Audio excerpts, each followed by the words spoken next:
Burkina, rien à manger, les gens meurent de faim dans une ville du Burkina Faso sous le blocus djihadiste publié le 18 novembre 2022 par Miadjo. Les djihadistes ont dynamité des ponts et lancé des attaques meurtrières contre des convois de ravitaillement, bloquant la ville de Djibo, au nord du Burkina Faso, et laissant sa population sans ressources. La situation est catastrophique à Djibo, a déclaré Idrissa Badini, porte-parole d'un groupe d'organisation de la société civile dans la province élargie du Soum. La faim est à un tel niveau qu'elle commence à tuer des enfants et des personnes âgées. Rien que le mois dernier, 15 personnes sont mortes de faim dans la ville, a-t-il déclaré. Mais il y avait probablement plus de victimes, car d'autres cas n'avaient probablement pas été signalés. Selon les Nations Unies, des dizaines d'endroits au Burkina Faso sont confrontés à des conditions similaires à celles de Djibo. Près d'1 million de personnes vivent dans les zones assiégées du nord et de l'est du pays. Le Burkina Faso est aux prises avec une insurrection djihadiste depuis 2015.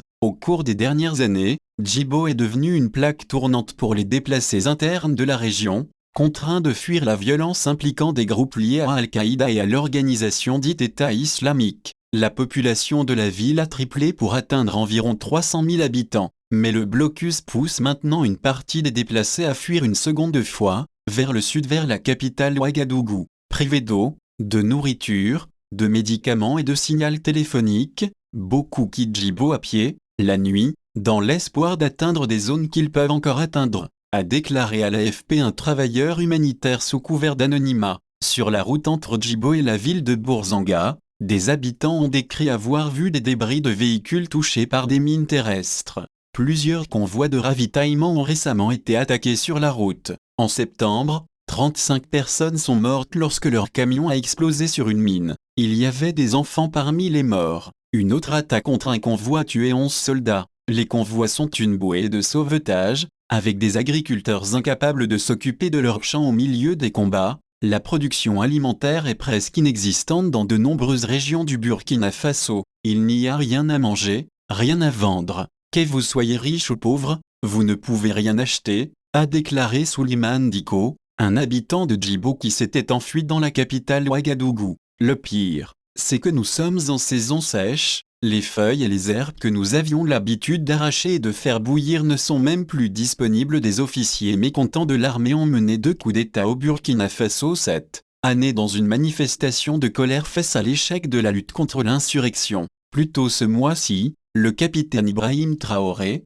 qui a pris le pouvoir lors d'un coup d'État en septembre, s'est rendu à Djibo lors de sa première visite officielle. Allez voir les enfants qui ont la peau sur les os, les personnes âgées qui meurent de faim, les femmes qui ne peuvent plus allaiter parce qu'elles n'ont plus rien dans les seins, a déclaré Traoré. Ne faisons pas semblant, il y a des gens qui mangent des feuilles pour survivre. Il a décrit une situation préoccupante, affirmant que le territoire est quasiment perdu. À Arbinda, une ville à l'est de Djibo, des dizaines de milliers de personnes des zones environnantes se sont rassemblées pour fuir les attaques. Les convois terrestres réguliers qui servaient à approvisionner la population en produits alimentaires et de subsistance ont cessé, a déclaré Badini. Depuis 2 mois, rien n'est arrivé à Arbinda. La population, qui a épuisé ses réserves, est au bord d'une catastrophe humanitaire. Dans certains cas, des fournitures ont pu être acheminées vers des zones dans le besoin malgré les attaques. À la fin du mois dernier, l'armée a transporté par avion 70 tonnes de céréales à Djibo,